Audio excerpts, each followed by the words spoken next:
The string of Edison bulbs hanging over our table at Maison Laurent glowed like tiny trap stars, and I remember thinking how much they looked like the Christmas lights my mother used to string across our porch when I was 7 years old, back when she still believed in small joys. That was before my father left, before everything in our family became a transaction with my name on the receipt. My name is Rachel Whitmore, and I'm 34 years old. I'm a partner at Harlow & Finch, one of the top corporate law firms in Boston, and on the 23rd of December, I sat at a candlelit table with 7 members of my family and watched them order $1,850 worth of food and wine without once asking what I could afford. They didn't have to ask. They already knew the answer. The answer had been yes for 12 years. The private dining room at Maison Laurent had been my mother's idea. She'd called me 3 weeks earlier, her voice carrying that particular cheerful lilt she reserved for requests she didn't want me to refuse. She wanted something special this year, she'd said. Something memorable. The whole family together, the way it used to be. And I, like the fool I had trained myself to be, had simply said, of course, Mom, whatever you want, and put my credit card down on the phone to hold the reservation. I arrived first, because I always arrived first. I'd left the firm at 4:30, which was nearly unheard of for me in the middle of December, and I'd changed out of my work suit into the charcoal dress my assistant Meredith had picked out because I never had time to shop.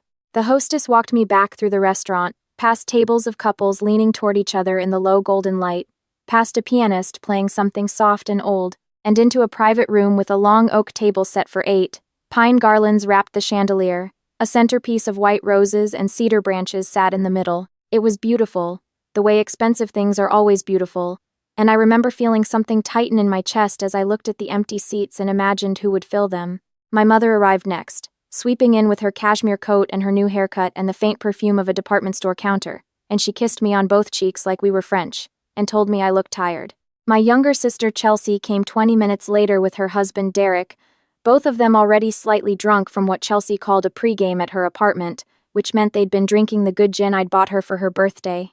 My brother Tyler arrived with his new girlfriend Brianna, a woman I had never met who smiled at me with the practiced brightness of someone who had been told in advance that I was the one who mattered. And finally, just as the waiter was lighting the last of the candles, my Aunt Joyce and my cousin Miles walked in together, arguing quietly about parking, and the 8 chairs were full. I sat at the head of the table because my mother had put me there. She always put me there. It was supposed to be an honor, but after 12 years I had come to understand it for what it actually was. A throne has a cost. A throne means you pay for everyone else. The waiter came around with the menus and the wine list, and my mother beamed at him and said, "We're celebrating tonight, aren't we, Rachel?" And before I could answer, she had already turned back to the waiter and asked him to recommend something special. Something for the table. The waiter, who couldn't have been more than 25, suggested a bottle of Barolo that I watched him point to on the list. $180. I felt the first small pinch behind my ribs, the one I had learned to ignore over the years, and I smiled and said that sounded wonderful. Tyler, from across the table, lifted his water glass and grinned at me. "That's our Rachel," he said, "always saying yes." Brianna laughed a little uncertainly, the way you do when you don't quite know the joke but you want to fit in. Chelsea laughed too, louder, and Derek joined her, and my mother smiled at me with a warmth that I had spent most of my adult life trying to earn and was only now beginning to recognize as performance. The appetizers came first. Chelsea ordered the seared foie gras for $42. Derek ordered the oysters Rockefeller, a full dozen, for $68. Tyler ordered the lobster bisque and the beef carpaccio, both, because he couldn't decide, and Brianna, watching him, ordered the truffle arancini at $36. Aunt Joyce ordered the caviar service, and I watched my mother's eyes flick to the price and then away, and I felt the pinch behind my ribs tighten into something sharper. For the main courses it got worse. Miles ordered the dry-aged ribeye, which came with a market price the waiter had to look up, and when he said $79 Miles didn't even blink. Chelsea ordered the Chilean sea bass at $58. Derek got the rack of lamb at $62. Tyler, who I had paid to attend community college 10 years ago and who had never once paid me back, ordered the Wagyu tenderloin at $94, and then asked the waiter if he could add the lobster tail supplement for an additional $35. Aunt Joyce got the duck confit. Brianna got the halibut. My mother ordered the braised short rib because she said she wanted to eat something comforting, and she gave me a small sad smile when she said it, as though comfort were a luxury she rarely afforded herself. I ordered a salad, the little gem lettuce with lemon vinaigrette, $16. I wasn't hungry. While we waited for the food, Derek signaled the waiter over and ordered a second bottle of the Barolo, then a third. My mother was drinking faster than usual, her cheeks already flushed, and she leaned across the table and took my hand and told me how proud she was of me, her successful daughter, her responsible girl. Tyler, overhearing, laughed and said, "Yeah, Rachel's basically our fairy godmother, isn't she?" And Chelsea snorted and said, "More like our Santa Claus," and the table erupted in laughter like it was the funniest thing any of them had ever heard. Brianna, looking confused, glanced at me. I smiled at her. It was the smile I had perfected in conference rooms full of opposing counsel, the smile that gave nothing away, and I watched her decide that whatever was happening at this table was none of her business. The food arrived on silver platters carried by 2 waiters. The smell of truffle and butter and seared meat filled the room.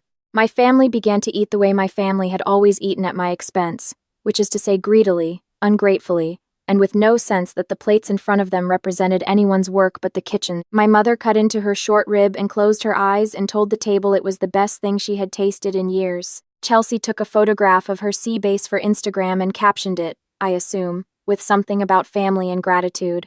Tyler ate his Wagyu with his hands. I picked at my salad. Halfway through the entrees, my Aunt Joyce, who had been quiet until then, looked at me across the table and asked how work was going. It was the first thing anyone had asked me all evening. I told her it was fine. Busy. We'd just closed a merger. She nodded and smiled and said, "Well, it's a good thing you're doing so well, because Lord knows this family would be in pieces without you." She said it lightly. The way you say something you think is a compliment, and I saw Chelsea roll her eyes across the table. That's when Chelsea said it. She said, "Oh please, Aunt Joyce, don't make it sound so dramatic. Rachel loves this. She loves being the one who swoops in. If we didn't let her play hero, she wouldn't know what to do with herself." The table went quiet for a half second. Then my mother laughed. A loud, bright laugh. And she patted my hand and said, "Your sister's right, sweetheart. We'd be lost without you and your generous soul." Tyler lifted his wineglass and said, "To Rachel, our favorite ATM," and everyone at the table laughed, even Brianna, who had finally decided it was safe to join in because the woman being mocked was still smiling. I was still smiling. I had been smiling for 12 years. I had been smiling since I was 22 years old, and my father walked out on my mother for a woman he met at a conference in Phoenix, leaving behind a second mortgage and a stack of credit card debt and 2 younger children who were still in high school. I had been smiling when I took out private loans to help my mother keep the house. I had been smiling when I paid for Chelsea's wedding, which had cost $41,000 and which she had planned entirely without asking me what I could afford. I had been smiling when I paid for Tyler's community college, and then his transfer to a 4-year school, and then his move to Denver, and then his move back from Denver when the job didn't work out. I had been smiling when I bought my mother a new car 3 years ago, because her old one had broken down and she couldn't bear the thought of a used one. I had been smiling for so long that I had forgotten there was any other expression my face could make. But something happened to me that night at Maison Laurent, somewhere between Tyler's toast and my mother's laugh. Something moved. A small piece of me, buried under 12 years of yes, looked up and saw the table clearly for the first time. I saw my family eating food I had paid for, laughing at me for paying for it, treating me like an appliance that dispensed money in exchange for performative love. I saw Brianna, the stranger at the table, laughing along because she had correctly intuited that this was how my family talked about me, and this was therefore how she was allowed to talk about me too. I saw my mother's hand on my hand, warm and proprietary, the hand of a woman who had long since stopped seeing me as her daughter and had begun to see me instead as an account she could draw against forever. And I thought, very quietly, very clearly, no. I don't remember ordering dessert, but dessert came. A platter of macarons for the table, a slice of chocolate gâteau from my mother. Chelsea ordered the crème brûlée and Derek ordered the cheese plate, which cost $38 for what looked like 4 slices of cheese and some grapes. Tyler ordered the affogato and a glass of port. My Aunt Joyce ordered a digestif. The table was littered with empty wine bottles and scraped plates. And my family was louder now, louder and pinker, and Chelsea was telling a story about someone at her yoga studio, and everyone was laughing, and I was the only one who saw the waiter slip the bill into a leather folder and set it quietly at my elbow. I opened it. $1,853.72. I stared at the number for a long moment. It was less than a month of my mortgage. It was nothing, really, in the terms I measured my own life by. But it wasn't the number. It had never been about the number. It was about the 12 years of numbers, each one small enough to forgive, each one growing on the last, until I had built a mountain of small forgivenesses I had not even known I was climbing. I closed the folder. I reached under the table for my purse and I pulled out my phone, and I stood up and I smiled at my mother. I said, "Excuse me, I need to step outside. Work is calling." She waved her hand at me without really looking, already turning back to her conversation with Chelsea. I walked out of the private dining room. I walked through the main dining room, past the couples leaning toward each other, past the pianist who was now playing something by Cole Porter. I walked past the hostess stand and I took my coat from the coat check girl, and I tipped her $20 because she looked tired, and I remembered what tired looked like. I stepped out into the cold. The air was sharp and clean and the street was white with the kind of thin Christmas snow that only sticks for an hour. I stood on the sidewalk under the restaurant's green awning, and I took my phone out, and I did 3 things. First, I opened my banking app, and I authorized a payment to Maison Laurent for the full amount of the check plus a 20% tip. $1,853 had become $2,224. It went through in 3 seconds. The waiter had given me the restaurant's direct billing contact 2 weeks earlier, when I'd put the reservation down, and now I used it for the last time. Second, I sent a text message to the group chat I shared with my mother and my siblings. It read, "The check is paid in full. This is the last thing I will ever pay for. Please don't contact me. I wish you well." Third, I blocked every one of their numbers, one by one, slowly and carefully. Then I blocked them on every social media platform I had. Then I turned my phone to Do Not Disturb, and I put it in my coat pocket, and I walked to the corner, and I hailed a cab. The cab driver asked me where to, and I gave him an address that was not my apartment. I gave him the address of a hotel I had booked 3 weeks earlier, the morning after my mother had called about the dinner, because some part of me, some small quiet part of me that I had not yet met, had known this night was coming. The 4 Seasons on Boylston. I had booked a suite for 3 nights. I had packed a bag. I sat in the back of that cab and I watched the snow fall on the windshield and I waited to cry. I didn't cry. I thought about my mother's hand on my hand and I waited. I thought about Chelsea's laugh and Tyler's toast and I waited. Nothing came. There was only a strange, still, clean feeling inside me, like a room that had been unused for years and had finally been opened to let the air in. I checked into the hotel at 10:15. The woman at the front desk wished me a Merry Christmas. I thanked her. I went up to my suite and I ran a bath, and I ordered room service, and I ate a club sandwich in a terry cloth robe while the snow fell outside the window. At 11:43, my phone began to light up, even on Do Not Disturb, because my mother had figured out how to reach me through email. I watched the notifications stack up on the screen. I did not read them. At midnight, I deleted the email account she had used, which was an old one I hadn't used in years anyway. At 12:15, I turned the phone all the way off. I slept for 11 hours. In the morning I woke up to sunlight on white sheets, and a silence I had not felt in 12 years. I ordered breakfast. I took another bath. I called my firm's managing partner, a woman named Diane who had mentored me since my first year, and I told her I was accepting the offer from our New York office. I had been holding it off for 18 months because my mother had cried when I'd first mentioned it. I told Diane I would be in New York by February. She said, "Good, Rachel. I've been waiting." That was December 24th. By January 3rd, I had a moving company scheduled. By January 20th, my apartment in Boston was under contract. By February 1st, I was in a new apartment in the West Village, with a view of a small courtyard and a fig tree that would bloom in spring. I changed my phone number. I left no forwarding information. I told Diane and Meredith and exactly 3 friends where I had gone, and I made them all promise they would not tell anyone else, and none of them did. For 4 months, I lived in a kind of shock. Not a bad shock. A recovery shock, the way a body goes still after an injury so that it can begin to heal. I worked. I walked in Washington Square Park on Saturday mornings. I took a pottery class on Tuesday nights, and I was bad at it, and I laughed, by myself, in the studio, at how bad I was. I ate dinners alone at a small wine bar on Cornelia Street, and I read novels. I had not read a novel in 6 years. In April, I went on a date with a man named Daniel who was a cardiologist at Mount Sinai. He had kind eyes and a slow voice, and he asked me, on our second date, what my family was like. I told him I didn't have one. He didn't push. On our 5th date, I told him the truth. He listened without interrupting, and when I was done he said, "I'm sorry, Rachel," and he didn't try to fix it, and I knew then that I would see him again. In July, a letter arrived at my firm's New York office. forwarded from Boston. It was from my mother. It was 7 pages long, handwritten, and I read it once. She said she was sorry. She said she had been thinking about what happened. She said she hadn't realized.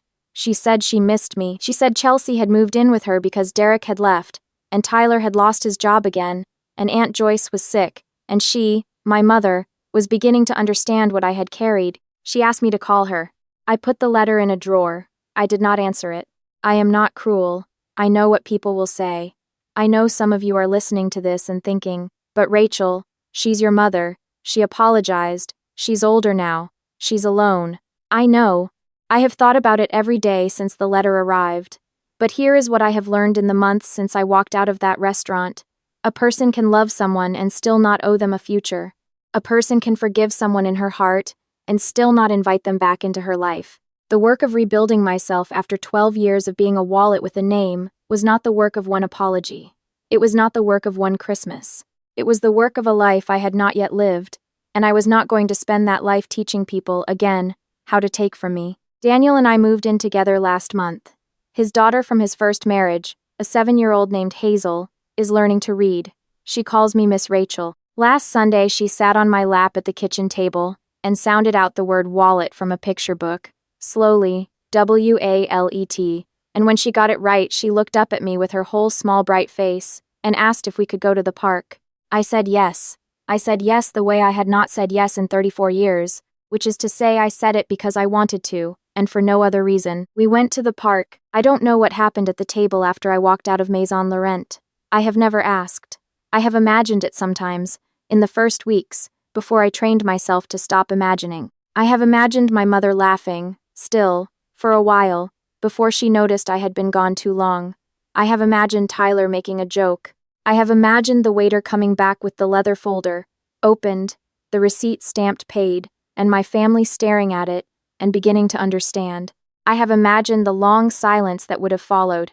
I have imagined Chelsea's face. But the truth is I will never know, and that is what I have had to learn, in the year since I left. The hardest part of walking away is not the walking, it is the not knowing. It is the empty space where an answer is supposed to be. You leave, and the story closes behind you, and you will never find out how it ended for the people you left. You only get to find out how it ends for you. Mine ended well. I want you to know that. I want whoever is listening to this, whoever has ever sat at a table and been called a Santa, or a wallet, or a hero, or a fairy godmother, whoever has ever smiled while people they love laughed at the cost of their love. I want you to know that there is a life on the other side of that table. It is quiet at first. It is strange. It is a room you have not been in before, and the air is very clean, and there is room in it for you. All of you. Not the part of you that pays, not the part of you that rescues. All of you. I still have the receipt from that night. I kept it, in a folder, in the back of a drawer in my desk at the firm. $1,853.72. Sometimes, on a hard day, I take it out and I look at it, not because I'm angry. Not anymore. I look at it because it is the most expensive thing I have ever bought, and it is the thing I am most grateful for. I paid that check and I bought my life back. There is no bill in the world that is worth more than that. So tell me, whoever you are, listening to this tonight, what would you do if the people who were supposed to love you most had turned you into a punchline? Would you keep paying, year after year, smiling through the laughter, telling yourself it was family, it was love, it was what good daughters do? Or would you, one snowy December night, quietly pick up your coat and walk out into the cold, and let the snow fall on your face, and finally, for the first time in your life, keep walking? I hope you would walk. I hope, if you are still at that table, you hear me tonight and you understand that the door is closer than you think, and it opens outward, and the air on the other side is so, so clean. Merry Christmas. And goodbye.